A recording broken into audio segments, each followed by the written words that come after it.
Assalamualaikum warahmatullahi wabarakatuh. Apa kabar anak-anak ibu yang soleh dan soleha? Ibu berharap keadaan kalian tetap baik dan sehat ya. Jangan lupa tetap mematuhi protokol kesehatan dengan cara memakai masker, menghindari kerumunan, serta rajin mencuci tangan pakai sabun. Dan yang lebih penting nih, jangan sampai meninggalkan sholat ya. Dan jangan lupa untuk tetap rajin mengaji. Baik, hari ini kita akan belajar tentang pendidikan anti korupsi. Alangkah baiknya sebelum belajar, kita baca doa terlebih dahulu. Yuk sama-sama kita membaca basmalah. Bismillahirrahmanirrahim. Ada yang tahu apa itu korupsi? Untuk lebih jelasnya, mari kita simak video ini bersama-sama. Selamat belajar dan tetap semangat. Korupsi itu apa sih? Dalam Kamus Besar Bahasa Indonesia atau KBBI dijelaskan tentang pengertian dua istilah, yaitu korup dan korupsi. Dapat kita baca dalam KBBI, korup memiliki arti buruk, rusak, busuk, atau arti lain dari korup adalah suka memakai barang atau uang yang dipercayakan kepadanya, dapat disogok, memakai kekuasaannya untuk kepentingan pribadi. Sedangkan mengkorup adalah merusak, menyelewengkan, menggelapkan barang atau uang milik negara maupun perusahaan tempat kerjanya. Itulah penjelasan kata korup dalam KBBI. Selanjutnya dijelaskan dalam KBBI, istilah kata korupsi adalah penyelewengan atau penyalahgunaan uang negara, perusahaan, dan sebagainya untuk keuntungan pribadi atau orang lain. Sedangkan istilah kata mengkorupsi adalah menyelewengkan atau menggelapkan uang dan sebagainya. Pengertian lain dari korupsi adalah tindakan seseorang yang menyalahgunakan kepercayaan yang telah diberikan untuk kepentingan pribadi. Korupsi perbuatan yang melanggar nilai-nilai luhur Pancasila. Korupsi dapat terjadi di berbagai lingkungan, yaitu baik di lingkungan pemerintahan, lingkungan sekolah, atau lingkungan tempat kerja, bahkan lingkungan tempat tinggal pun dapat terjadinya tindakan korupsi. Jenis-jenis korupsi yang sering terjadi di Indonesia. Jenis-jenis korupsi yang pertama adalah korupsi suap-menyuap, yaitu tindakan pemberian uang atau menerima uang atau hadiah yang dilakukan oleh pejabat pemerintah untuk melakukan atau tidak melakukan sesuatu. Jadi misalkan contohnya nih, seorang pejabat pemerintahan itu telah melakukan tindak pidana atau kriminalitas atau melakukan kesalahan yang mengharuskan pejabat pemerintah tersebut mendapatkan hukuman yang cukup berat. Akan tetapi pada saat pengadilan berlangsung atau sebelum pengadilan, seorang pejabat pemerintah tersebut memberikan uang atau menyuap seorang hakim agar hakim tersebut meringankan hukumannya. Jenis-jenis korupsi yang berikutnya adalah penggelapan jabatan. Jenis korupsi ini sering terjadi di Indonesia. Penggelapan jabatan termasuk juga ke dalam kategori yang sering dimaksud sebagai penyalahgunaan jabatan. Jadi maksudnya tindakan seorang pejabat pemerintah dengan kekuasaan yang dimilikinya melakukan penggelapan laporan keuangan, menghilangkan barang bukti, atau membiarkan orang lain menghancurkan barang bukti yang bertujuan untuk menguntungkan diri sendiri dengan jalan merugikan negara. Kemudian ada tindakan pemerasan. Tindakan pemerasan merupakan tindakan yang dilakukan oleh pegawai negeri atau penyelenggara negara untuk menguntungkan diri sendiri atau orang lain dengan cara melawan hukum atau dengan menyalahgunakan kekuasaannya dengan memaksa seseorang memberikan sesuatu atau membayar untuk mengerjakan sesuatu bagi dirinya sendiri. Misalnya, ibu ingin menjadi pegawai negeri, mendaftar di salah satu kantor. Kemudian ada salah satu pegawai negeri di kantor tersebut yang memaksa ibu untuk membayar 80 juta agar ibu menjadi pegawai negeri di kantor tersebut. Jenis-jenis korupsi berikutnya adalah korupsi gratifikasi, yang merupakan tindakan pemberian hadiah yang diterima oleh pegawai negeri atau penyelenggara negara dan tidak dilaporkan kepada KPK dalam jangka waktu 30 hari sejak diterimanya gratifikasi. Gratifikasi dapat berupa uang, barang, diskon, pinjaman tanpa bunga, tiket pesawat, liburan, biaya pengobatan, serta fasilitas-fasilitas lainnya. Kemudian berikutnya ada korupsi benturan kepentingan dalam pengadaan.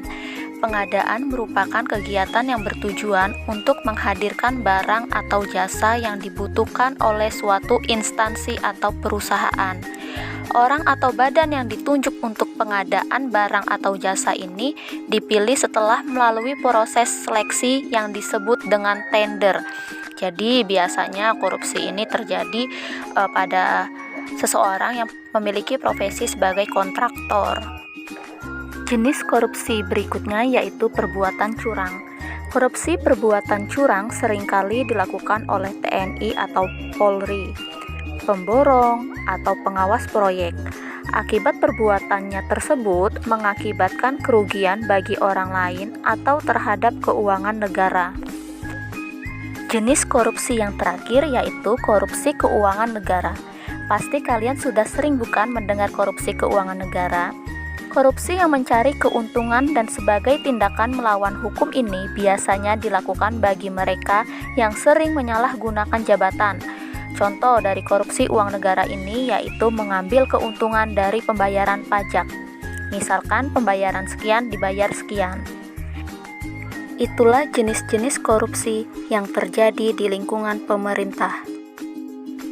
Apakah tindakan korupsi hanya terjadi di lingkungan pemerintah? Apakah tindakan korupsi dapat terjadi di lingkungan sekolah juga? Tentu saja. Seperti sudah dijelaskan sebelumnya bahwa tindakan korupsi dapat terjadi di beberapa lingkungan, salah satunya di lingkungan sekolah. Jadi tindakan korupsi dapat terjadi juga di lingkungan sekolah. Lalu korupsi apa saja yang ada di lingkungan sekolah? Mari kita simak penjelasan berikut ini. Perlu kalian ketahui, korupsi juga dapat diartikan sebagai mencuri atau perbuatan curang. Inilah beberapa gambar tindakan korupsi yang terjadi di sekolah. Gambar pertama yaitu ada datang terlambat ke sekolah. Yang kedua yaitu gambar dua orang siswa sedang meminta iuran untuk pelaksanaan bantuan sosial, akan tetapi iuran tersebut tidak tersalurkan kepada orang yang membutuhkan, akan tetapi mereka pakai sendiri untuk kepentingan pribadi mereka. Gambar yang ketiga yaitu sering sekali nih terjadi pada pelajar, sering sekali terjadi di sekolah, yaitu menyontek. Ini perlu kalian ketahui bahwa menyontek adalah salah satu perbuatan korupsi yang terjadi di lingkungan sekolah.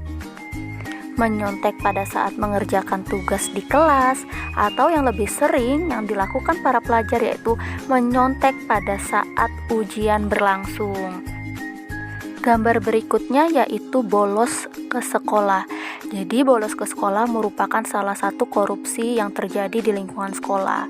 Jadi datang terlambat ke sekolah serta bolos ke sekolah itu merupakan korupsi waktu. Itulah beberapa tindakan korupsi yang dapat terjadi di lingkungan sekolah yang dilakukan oleh seorang pelajar. Dapatkah kamu menyebutkan tindakan korupsi lainnya yang dilakukan oleh para pelajar? Selain dari gambar-gambar ini, mengerjakan tugas tidak tepat waktu juga itu bisa dikatakan tindakan korupsi oleh para pelajar.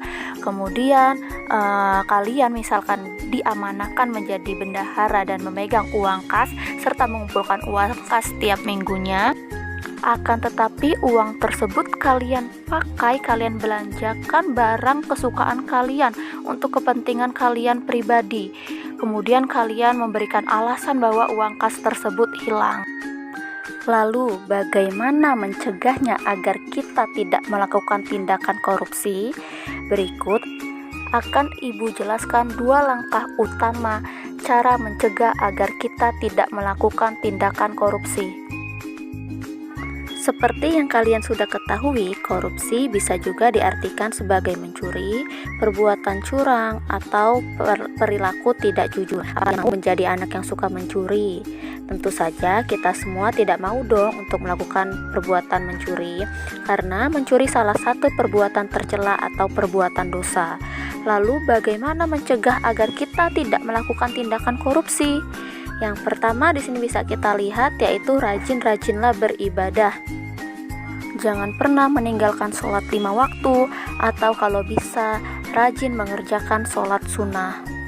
Karena dengan cara kita mendekatkan diri kepada Allah, maka kita akan takut akan siksaan Allah yang sangat pedih.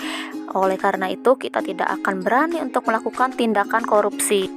Serta jangan lupa juga untuk mengaji, membaca Al-Quran dan maknanya, agar iman kita tetap kokoh. Dan di dalam Al-Quran, Allah berfirman di dalam Quran Surat Al-Maidah ayat 38 tentang siksaan melakukan perbuatan mencuri. Rasulullah pun bersabda, Allah melaknat pencuri yang mencuri sebutir telur. Lalu di lain waktu ia dipotong tangannya karena mencuri tali. Jadi maksud hadis ini, sekecil apapun kita melakukan pencurian, maka Allah akan menghukum itu meskipun itu hanya mencuri sebutir telur. Tidak ada satu agama pun yang mengajarkan manusia untuk melakukan perbuatan mencuri. Cara mencegah agar kita tidak melakukan tindakan korupsi yaitu pergaulan yang positif. Allah Subhanahu wa Ta'ala memerintahkan kepada kita hendaknya pandai-pandai dalam memilih teman bergaul, karena pengaruh baik dan buruk tergantung dari teman-teman dan sahabatnya. Adapun sabda Rasulullah SAW, seseorang yang berteman dengan orang soleh dan orang yang buruk bagaikan berteman dengan pemilik minyak wangi dan pandai besi atau tukang besi. Pemilik minyak wangi tidak akan merugikanmu. Engkau bisa membeli minyak wangi darinya atau minimal engkau mendapatkan baunya. Adapun berteman dengan pandai besi atau tukang besi, jika engkau tidak mendapati badan atau pakaianmu hangus terbakar, minimal engkau mendapat baunya yang tidak sedap. Hadis riwayat Imam Bukhari. Hadis ini bukan bermakna atau menyinggung sebuah profesi, akan tetapi hadis ini hanyalah perumpamaan bahwa lingkungan pergaulan seseorang bisa mempengaruhi perilakunya atau kehidupannya. Ada pepatah yang mengatakan teman bergaul cerminan diri Anda, atau pepatah lainnya yaitu akhlakmu tak jauh dari perilaku temanmu. Seperti hadis riwayat Abu Daud yang berbunyi, seseorang itu tergantung pada agama temannya. Oleh karena itu, salah satu di antara kalian hendaknya memperhatikan siapa yang dia jadikan teman. Oleh karena itu, pergaulan yang positif sangat berpengaruh untuk kita agar tidak melakukan tindakan korupsi. Apabila kita berteman dengan teman yang suka mencuri, maka kita pun akan ikutan mencuri. Berani korupsi berarti siap menanggung risiko, siap menerima hukuman, dan siap masuk penjara. Berani. Ada istilah yang mengatakan berani jujur itu surga. Dari Ibnu Mas'ud, Rasulullah bersabda, hendaklah kalian jujur, karena kejujuran akan menunjukkan kepada kebaikan dan kebaikan akan menunjukkan kepada surga. Adapun istilah lain yang mengatakan berani jujur itu hebat, karena jujur adalah langkah awal untuk melawan korupsi. Bangga menjadi anak yang hebat. Anak yang hebat adalah anak yang bertanggung jawab, anak yang disiplin, serta anak yang jujur dalam segala hal. Terima kasih anak-anak yang hebat dan jujur, anak-anak yang soleh dan soleha, karena telah menyimak materi ini hingga tuntas. Ibu akhiri, wassalamualaikum warahmatullahi wabarakatuh.